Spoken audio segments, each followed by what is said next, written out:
somewhere where I went, okay, if I can bring this in-house, I could charge Here, by using a straight line angle, I can take 3 measurements around. At the tips now.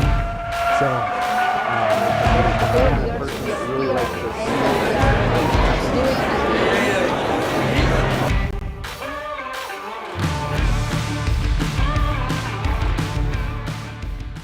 Live from Studio 3 in beautiful Naperville, Illinois, Spanesi Interactive Week continues with your special guest, Mr. Louie Sharp from Sharp Auto Body.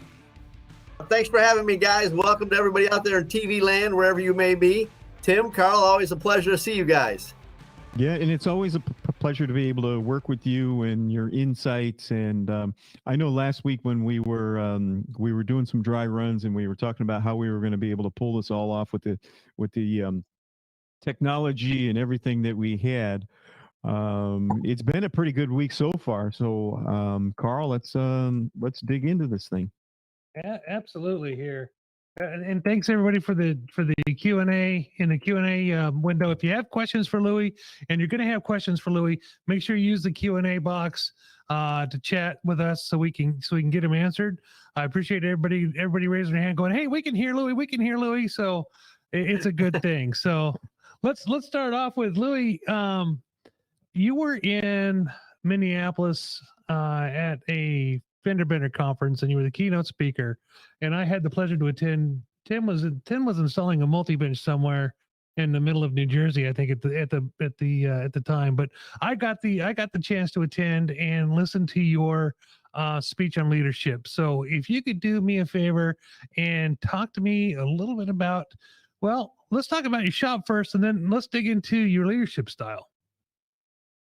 Sure. So I've got a shop in Island Lake, Illinois. Been here it was 40 years in May, and we do about 1.2 a year in a town of 8,000 people. We have no DRPs, and we have I've lost track of the OE certifications we have, but I think we're around 9 or 10. Well, that's quite an impressive. You said, and let me get this right, 1.2 in a town of 8,000. Yes, sir. That's correct. Yes, sir. Okay. So we didn't start at 1.2, I'm guessing. How did we, no, we didn't. How did we get there? EBM, always be marketing. You know, I'm always out. I network. I volunteer in the community. I've written a book called Car Sense. I'm always out doing something, staying in front of and staying in front of people and the public in general.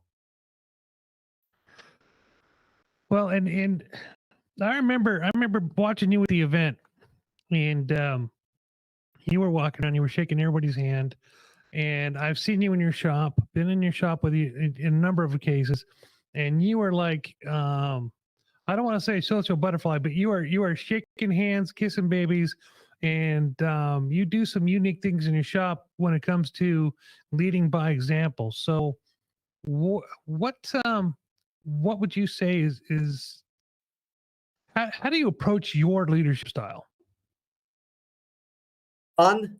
I think that if you're not having fun, it's not worth the effort. And I think that, I was blessed. My father used to say all the time he'd never met a stranger. And that's pretty much how I've lived my life. So whether it's a client, I treat everybody, whether it's the guy delivering us parts, whether it's an adjuster, whether it's my employees, clients, I treat them all the same. And I'm genuinely interested in them, and I care about what they have to say. Well, that makes that opens the door to listening, active listening. And that's a skill set that you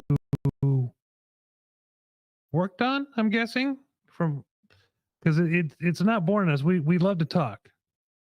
Yeah, and I'm in that. I'm in that category of the talk. But yeah, I continue to work on listening. Some tech nice people is when somebody's speaking and they stop talking, you take a breath, because you'll be amazed at how often they're just taking a breath and they're going to continue to talk as well. The other thing is I call it attentive listening. So actually physically focus on the person and lean in towards them. Whether you're sitting at a table or you're standing up across from them, physically lean in and make them the entire focus of everything that's going on, regardless of, like you were saying at the conference, regardless of other people around you. Turn your entire focus on them. And then often it's really powerful to repeat back to them what they said, so that you make sure that you got it exactly the same. That brings up a pretty good point when you start to look at having to deal with your clients on a daily basis. Obviously, when they come to you, it is not a pleasant situation on their end. And I can tell you from my experience of being in your shop,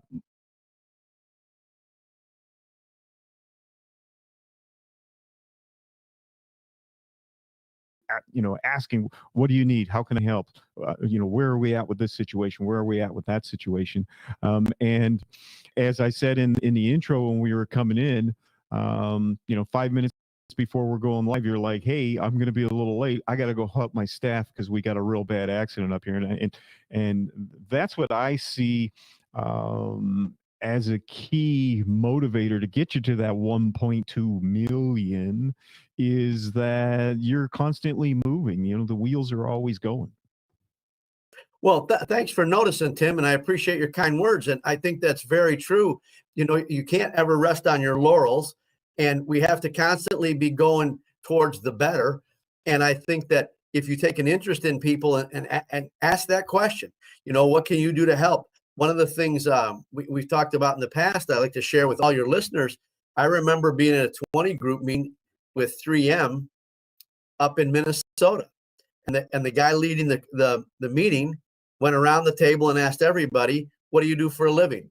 And they were all body shop owners. So, the first guy said, we fix wrecked cars. The next guy said, we fix wrecked cars. Next guy said, we fix wrecked cars and detailing.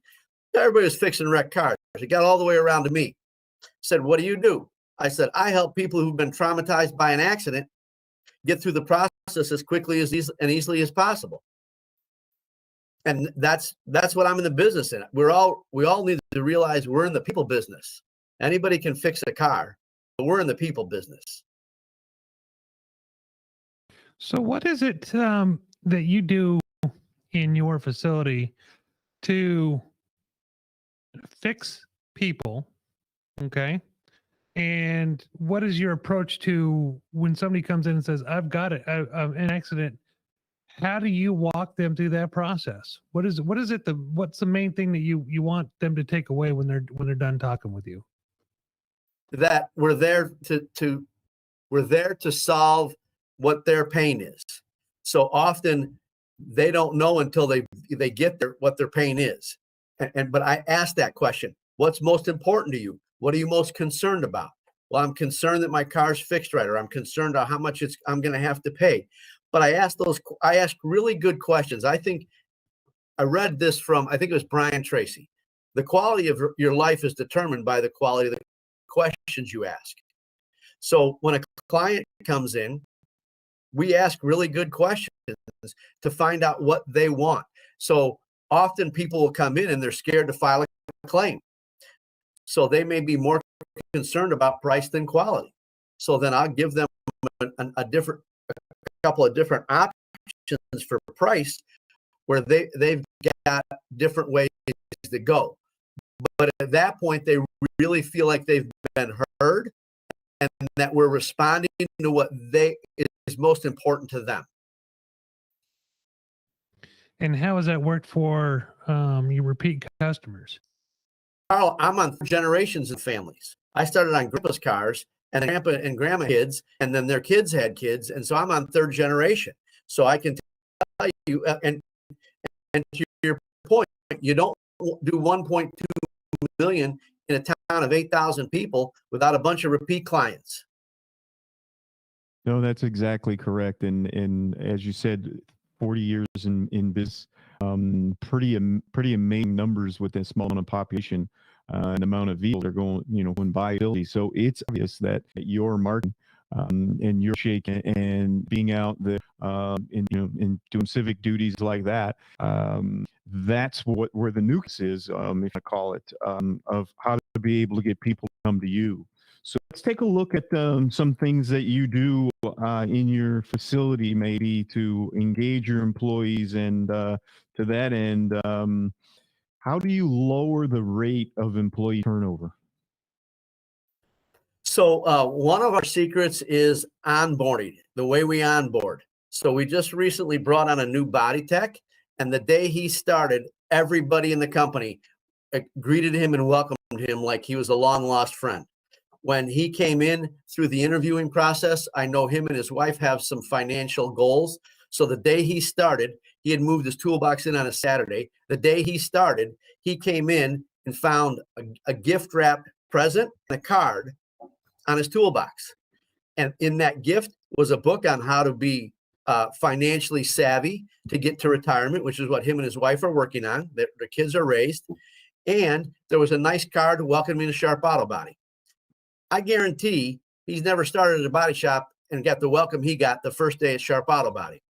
The other thing I've done, and I do this with all my employees, is I check in with them and I say, on a scale of 1 to 10, how are things going at Sharp Auto Body? And if it's not a 10, then I check my ego at the door. And so if I just recently got an 8, the same tech, I recently got an 8. And I said, well, what would it take to make a 10? Check my ego at the door. I'm looking for feedback. He said, well, your blueprinting process is a little laborsome. If we did this, it would be easier. I thought, holy cow, nobody's ever given me that feedback before. He gave me that feedback. We've changed our blueprinting process, and we're probably saving an hour per job on blueprinting just because of what he gave me. And so I'm constantly asking, on a scale of 1 to 10, how are we doing? On a scale of 1 to 10, how am I doing as your boss, your leader, the guy in charge? And then if it's not a 10, I shut up and listen, because they're about to tell me exactly what it's going to take to make it a 10. People that are 10s don't leave a job. Very true. Very true.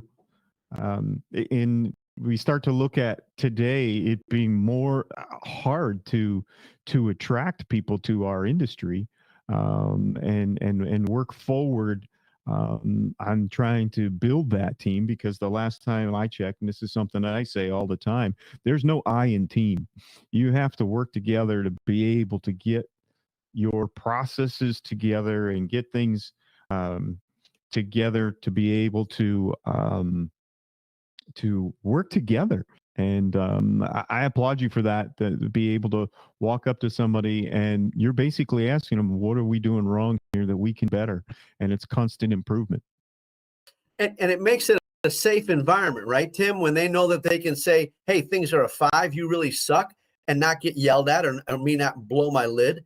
And I want to reiterate for everybody that's listening or may listen in the future, you just hit something that's very, very powerful. I think people don't understand. One, everybody that's ever done anything great has done it with a team. And two, especially in any business, as an owner, you have a big team that stretches well beyond the 4 walls you call your brick and mortar.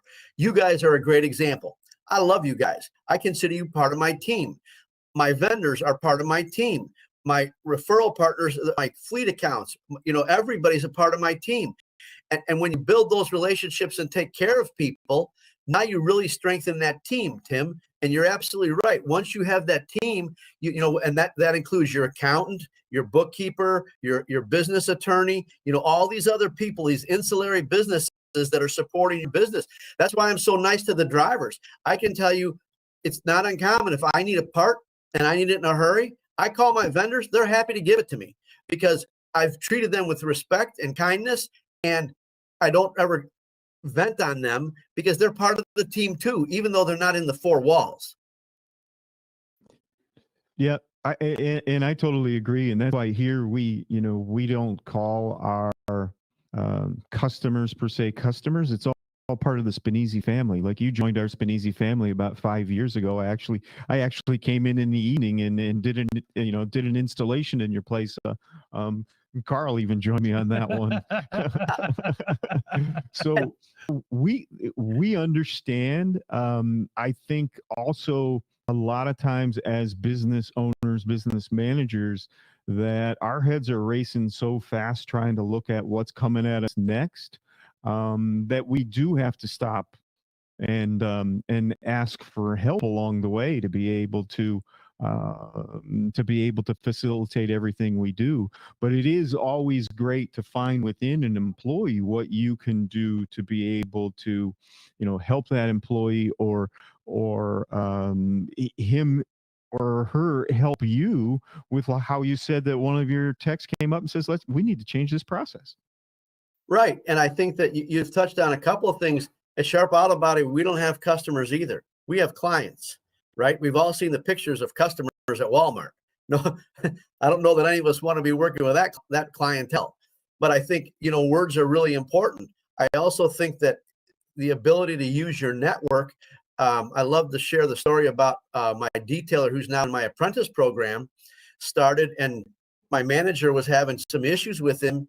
And the three of us were having a conversation, and she was going right after, do you need more training? Do you need more training?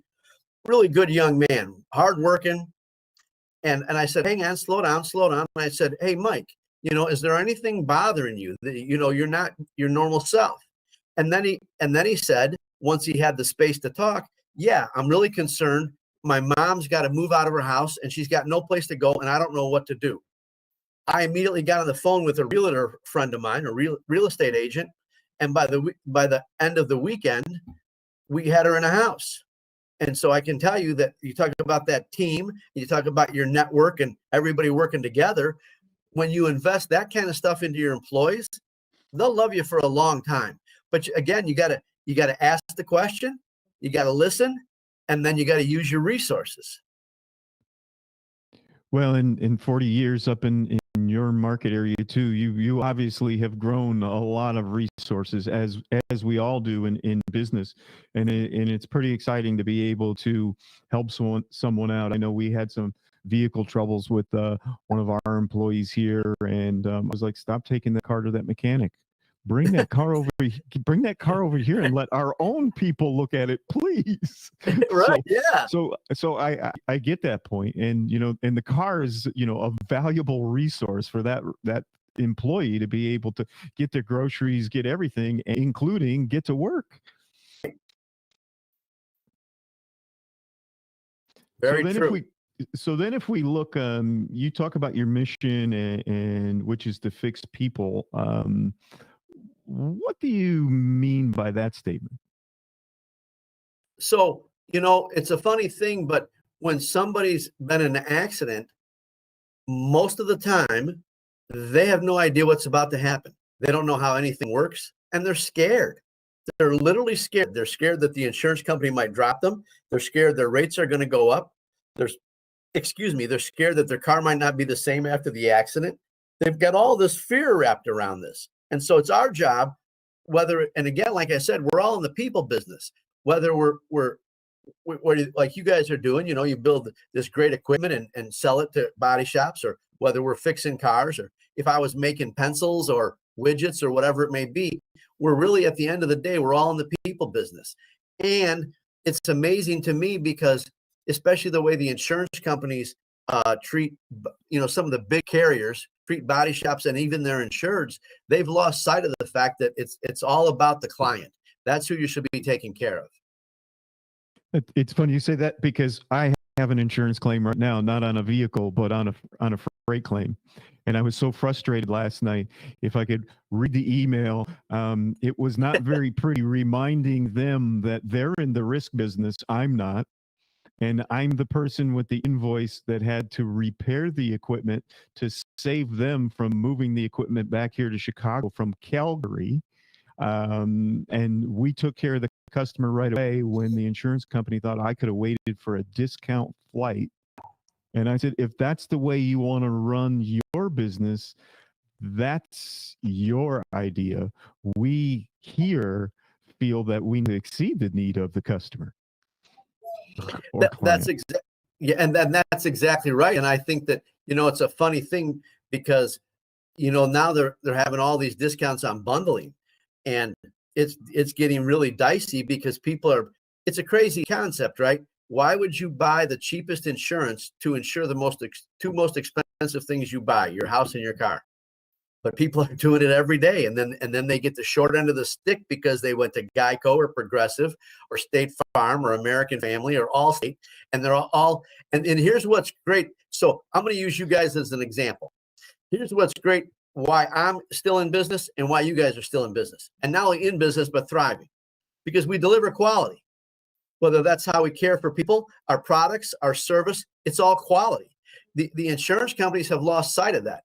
And I think, it's an interesting conversation. I don't know how much time we have, and I don't want to go down a rabbit hole on you. We got plenty.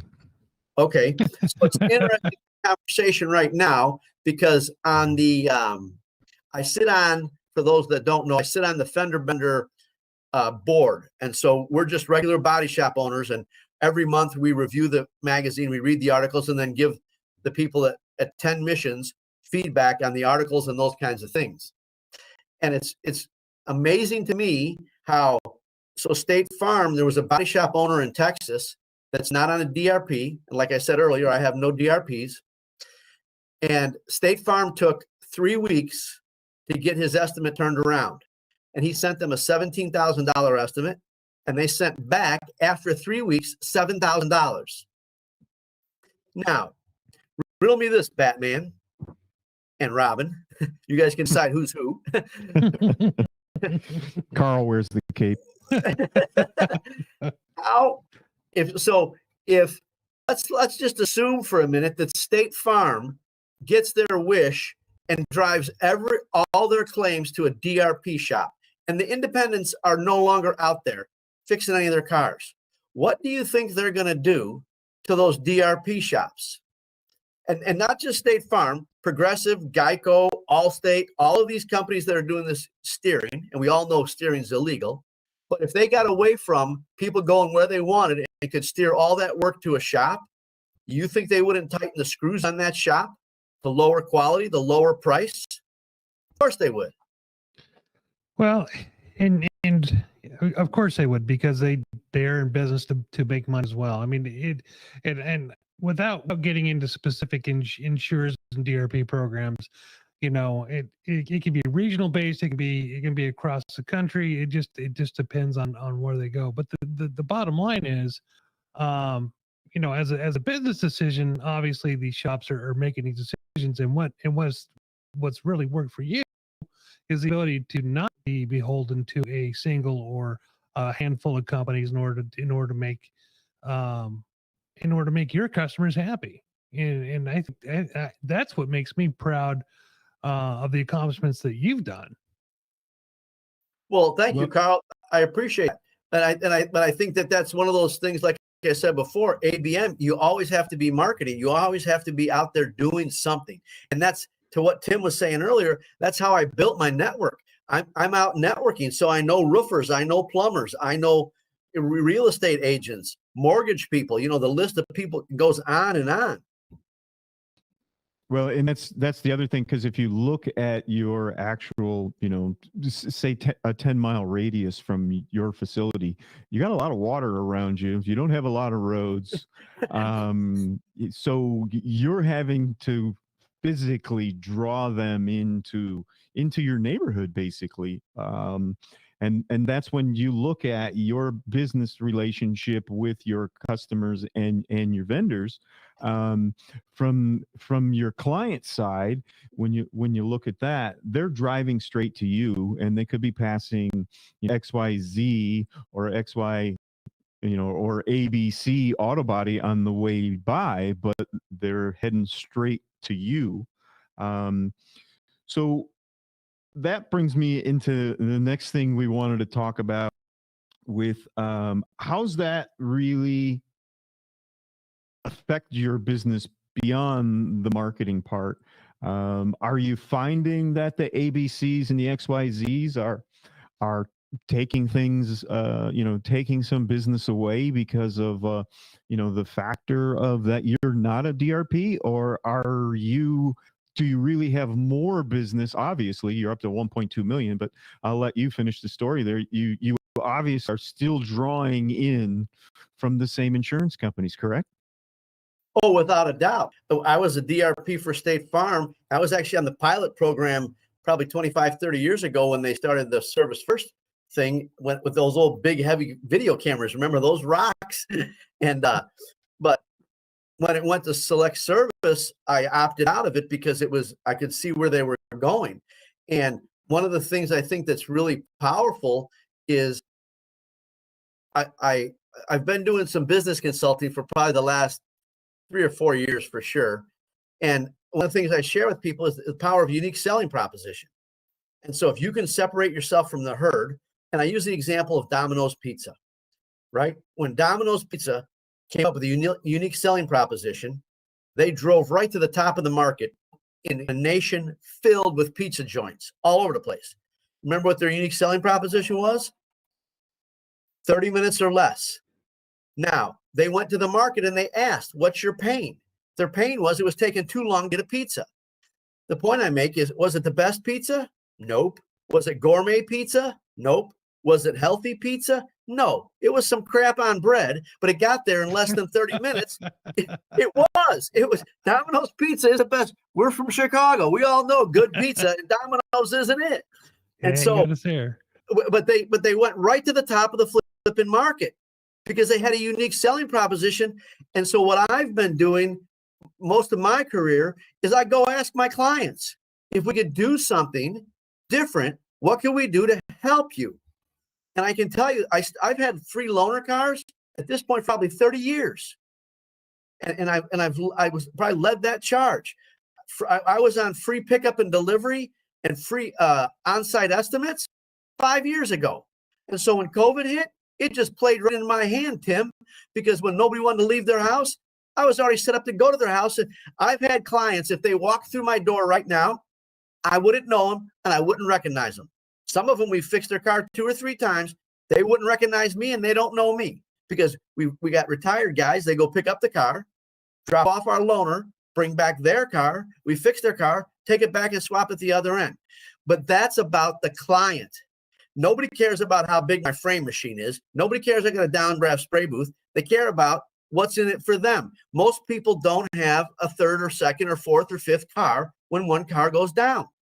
Most people are too busy anymore to even go get an estimate, for crying out loud. And so when you start solving their problems, taking away their pain, and this is another thing I do all the time, I ask my clients, what are we doing that we should stop? What are we doing that we need to do more of? What are we not doing that we need to start? They're going to give me the answers. It's that same thing on a scale of 1 to 10. Go home and ask your wife, honey, on a scale of 1 to 10, how you doing? My wife once told me I was a 7. I said, what's up with that? She said, well, we got some promises and you voided them. You promised you're going to take out the garbage. You promised you're going to help with the laundry. You promised you're going to load and unload the dishwasher. I said, okay, thanks, sweetie, for the feedback. Same thing with my clients. My clients give me feedback and it's not a 10. I go change whatever they said. I started taking out the garbage, loaded and unloaded the dishwasher, help with the laundry. A couple weeks later, I check in with the wife. Hey, sweetie, how am I doing? On a scale of 1 to 10. She said, you're a 10. Now, if one of you guys was to call me up or both you guys called me up and said, hey, Louie, I know it's short notice, but we got an extra ticket to the Blackhawk game tonight. Can you go? If I'm a 10 with my wife, I'm going with you all night long and having a great time and not taking any grief when I get back. If I'm a 7, I'm getting what one of my buddies calls hot tongue and cold shoulder for dinner. That's a funny analogy this morning. Taking out the trash this morning, I got one bin and the wife took the other before I come back and get it. So I feel your pain on that one. So, yeah. I don't dare ask my wife on the scale of 1 to 10. I can't. Just saying. Yeah, some of the things that you listed there, Louie. Yikes! I hope my wife's not watching. But hey, when we look at the next 18 to 36 months, what do you see economically and other related items that could or are going to affect your business? I think there's 3 things that I'm watching out for and aware of. The first one is the immediate threat we have with parts, right? We're trying to manage vehicles, but again, you don't know what you need until you disassemble it. But until this shipping supply crisis is over, that's an immediate issue with a lot of people, and not just our industry. I think the next thing is, I'm excited for the industry. It's getting easier to make more money. And one of the reasons why is, and everybody talks about, oh, accidents are going to go down. They got all this ADAS. Well, I can tell you, everybody I talk to right now is 2, 3, 4 weeks behind. They've got a backlog. But the other piece of this is what I think what's really critical, and I'm sure you guys see this as well. I can tell you our average RO is jumped probably $2,000. And so we don't have to turn as many cars to make money. And that's so many steps that are saved. We don't have to start a file. We don't have to schedule the client. We don't have to schedule a loaner car. We don't have to map another vehicle and do 100% disassembly. Right on down. We don't have another parts order. Yet we're bringing in and turning more dollars than we ever have before. And now one of the things you were talking about, Tim, is you guys are going to have a speaker who's going to talk about non-included items. Well, I can tell you, one of the reasons why we're driving our average RO up is because we're putting everything we're putting on the car and everything we need to do with the car on that estimate. We don't always get paid for it, but as an average, our average RO is going up because sometimes we get paid for it. Sometimes, most of the time, it just depends on the carrier, but our average RO is going up, and that's across the country. And I think that's one of the reasons why the insurers are trying to put the screws to things, because they're really want to try and control the cost. But at this point, there's no way. We did a Toyota, and the grill emblem, $900. The other thing I think is going to be really interesting, I said 3 things. 1 is the parts. 2 is I'm excited because I think there's great opportunity. And 3 is I think the next 18 or 24 months are very critical. And us as shop owners and leaders, Carl, you started this conversation with leadership. Us as shop owners and leaders in the industry have the ability to have an impact. And I think in the next 18 to 24 months, it's going to be a power play to see who ends with control over the collision repair process, whether that's the OEs or whether that's the insurance carriers. And I think the more that we can educate everybody, like things like this, but also the general population about what's going on with collision repair and how high tech these vehicles are and what's involved. You guys are a great example of that. I boast. Now, here's a great example of, I've had people into my shop and I've shown off my one touch, right? And I say, look, this is how accurate we are. We're down to the millimeter, and we can pick any point in the car, and we can test that point against other points on the car. And so that's a unique selling proposition for the gearhead that wants to know his car is going to be fixed right. But I think that at the end of the day, and I'm confident, I think the OEs are going to win the day. And I think in 18 to 24 months, they're going to really be dictating how cars are repaired. And the insurance company is either going to have to go along with it, or somebody else is going to be selling insurance. Well, and it's interesting you say that, because I know it wasn't, we had talked about it off camera when we were testing last week, when you start to see that OnStar is going to have an insurance division. So that means that General Motors is getting into the insurance business. Tesla is getting into the insurance business, where they're going to insure the vehicles for their clients. And I believe that factor is so that they can dictate the repair and make sure that the repair is done correctly, because they're afraid that there's some shortfalls on the other side. What do you think of that? I think you're absolutely spot on, Tim. And I can tell you, I've seen data, and I first saw this data from Mike Anderson. It's an interesting statistic, but 60% of the time when somebody has an accident, they change makes. So if you're driving a Chevy and you get into an accident, 60% of the time you get out of a GM product and you go to Toyota or Honda or Chrysler. And so the OEs are very, very well aware of that. And I think that technology, it's going to be really powerful, because OnStar is going to come out and say, so I was just, and again, thank you guys for your patience. I was at a really bad accident just now. And I mean, it was a mess. Cars everywhere, parts, pieces everywhere. There was a truck, a trailer, a van, another car. There was just all over.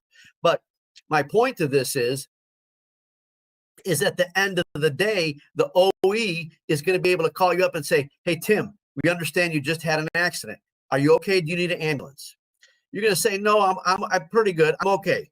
Well, Tim, you know, your radiator's leaking and the headlight's broken. Your vehicle's not safe to drive. There are 3 OE certified GM dealers within 5 miles of you. Do you have a choice of body shop? Yeah, I really like Sharp Auto Body. Great.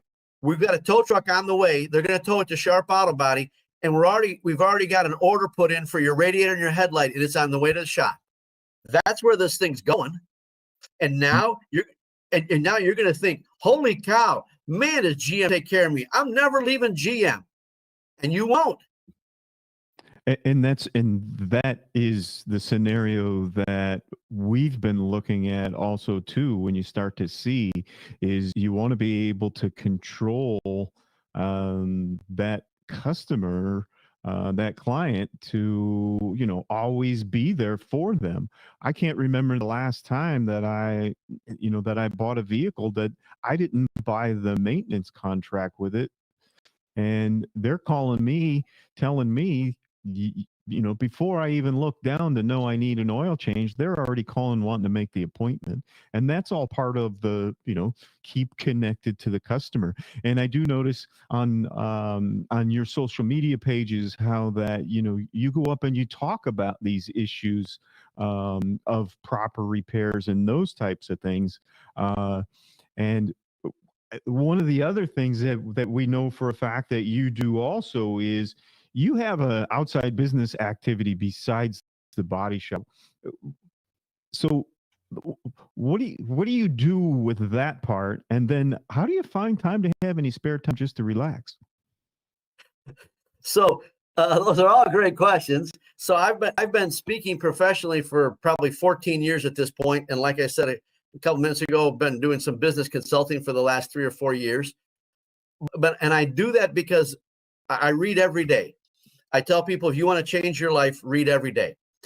And so I'm constantly learning about all kinds of stuff: health and fitness, spirituality, sales, marketing, leadership, you name it, I'm reading something about it.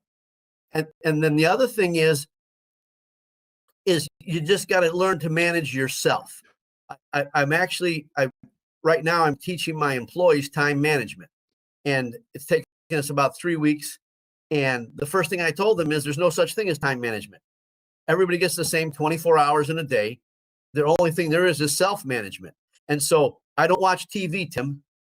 I don't sit at home at night and watch TV. I'm in the middle of writing my second book. I play in a couple of bands. I volunteer and help high school kids. I do things like this. I spoke at the Fender Bender conference. I speak around the country. I'm running a body shop.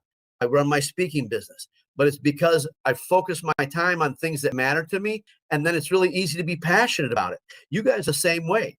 We all are passionate about what we love and the people that we're helping. And so I just don't waste a lot of time sitting around doing nothing, especially watching TV. That's the other thing I tell people. You want to start living the life of your dreams? Turn off what are you doing when you watch TV? You're watching somebody else live the life of their dreams, whether they're a professional athlete or an actor or a movie star. They're living the life of their dreams, and you're sitting on your couch watching them live the life of their dreams, wondering why your life sucks. Turn off your TV and get off your couch. Yeah, I'm not a big TV watcher either, to be honest. And today, no matter what channel you turn on, it's and I'll say it, I may be saying it wrong, but it's just a bunch of crap sometimes. And when you could work to be able to help your neighborhood, help your village, help your city,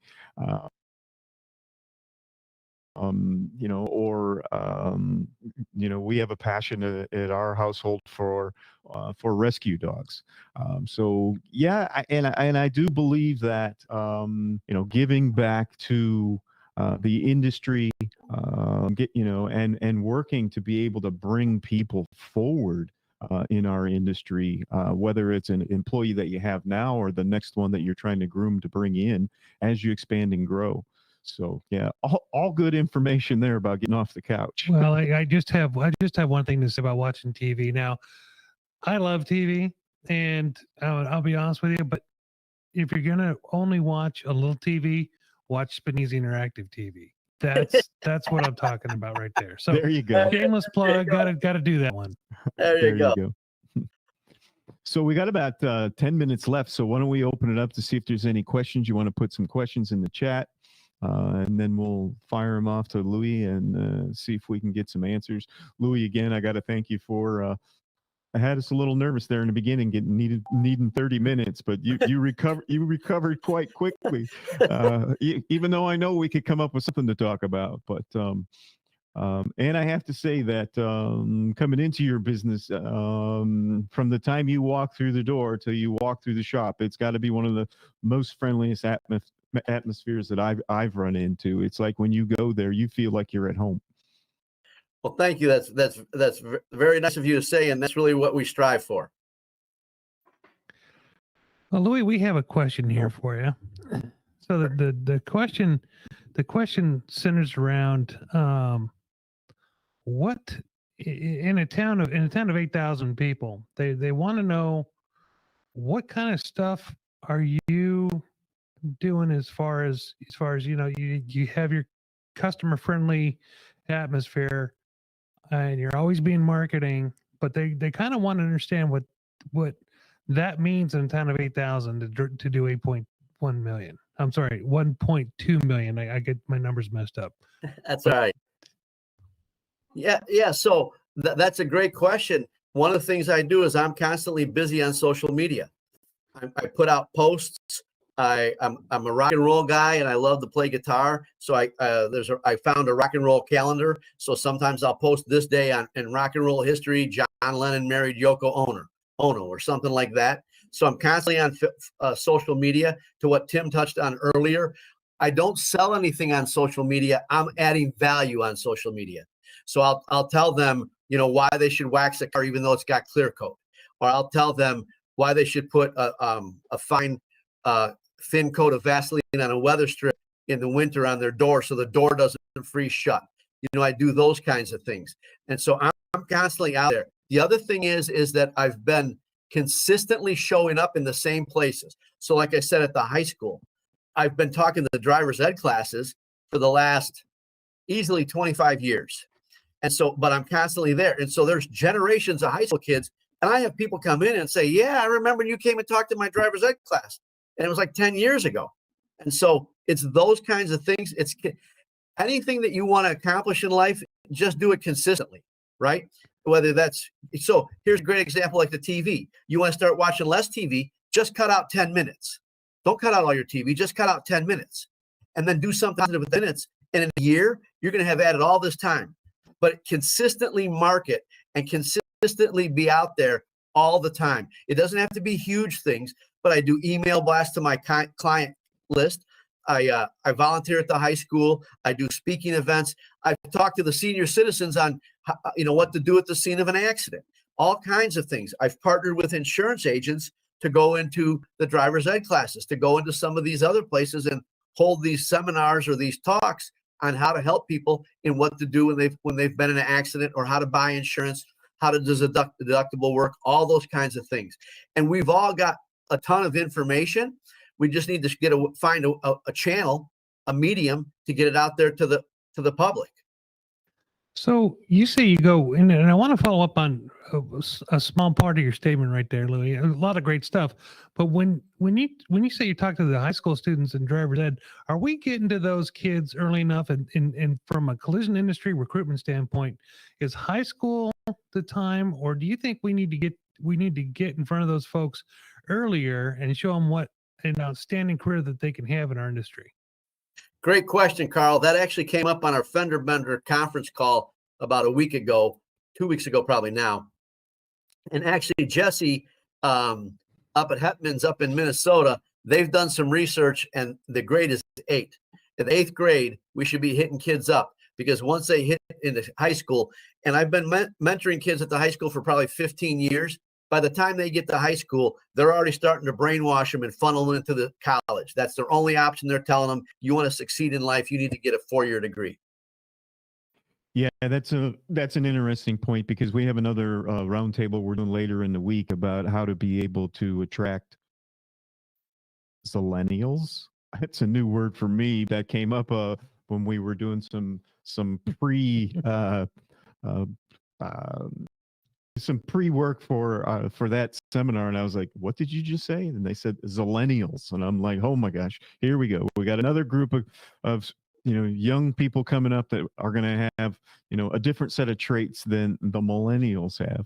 Um, I know for a fact, talking with some of my friends, that they're like, "Oh, my daughter doesn't want to get her license," and I remember the day that I turned 16 and was allowed to go to the DMV to be able to get a temporary license. It was like, wow.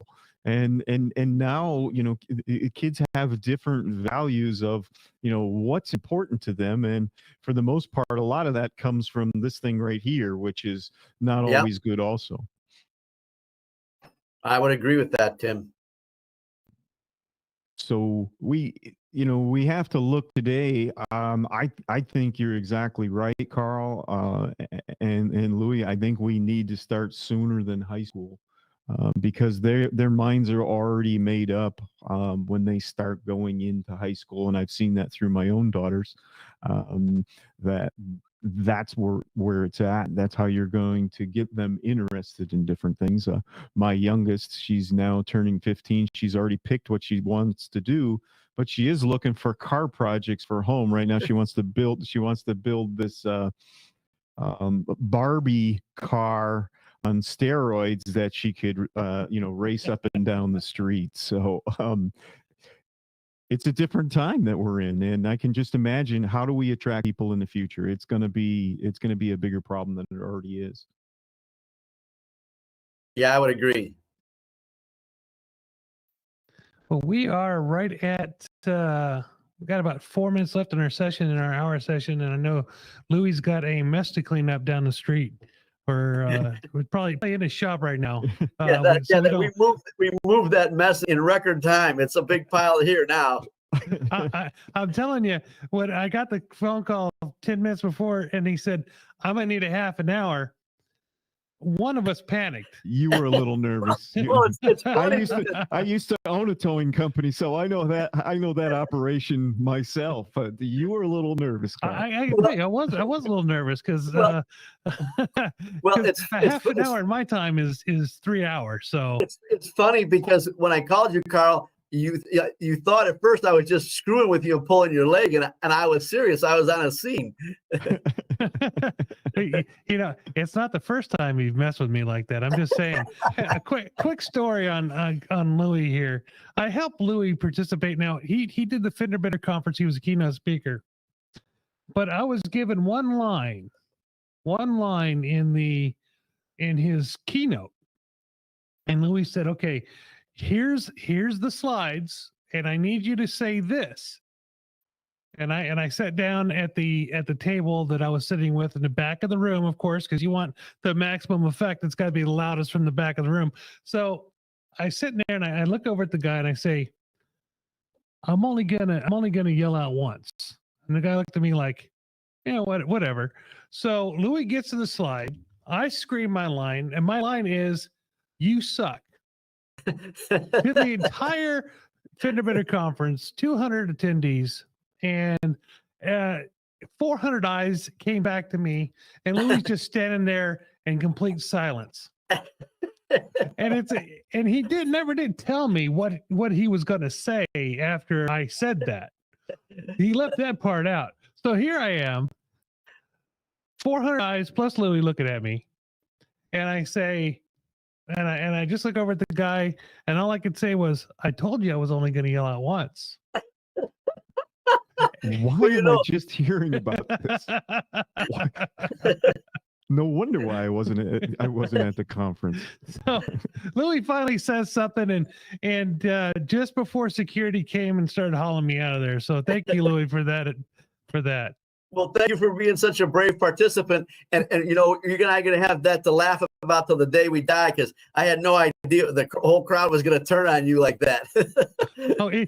For the entire week, everybody was walking up to me and going, "You were the guy that screamed, 'You suck.'"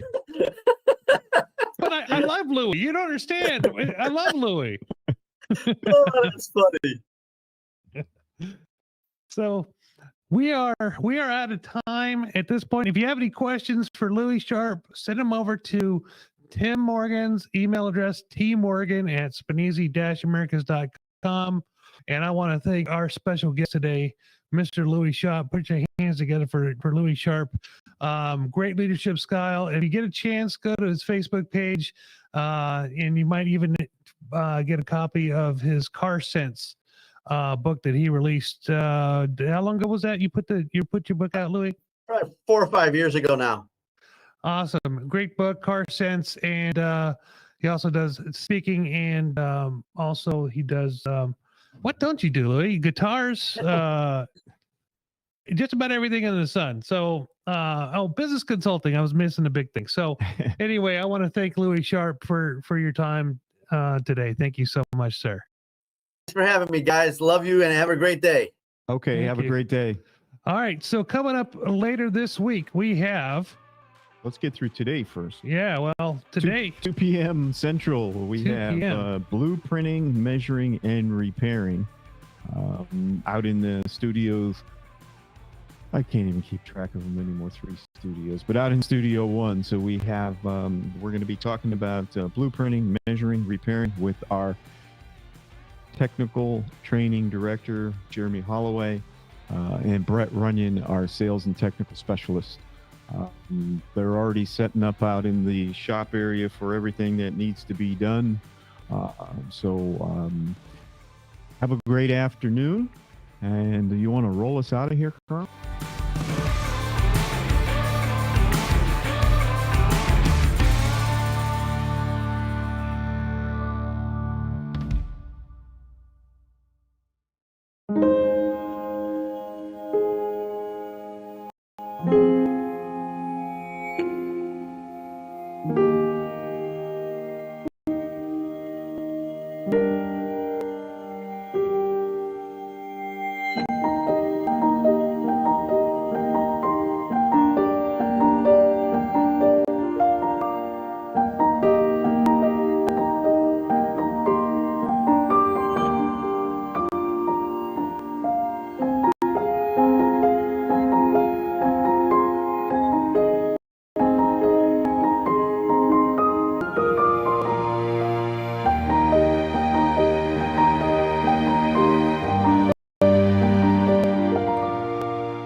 They say things are changing in the automotive industry.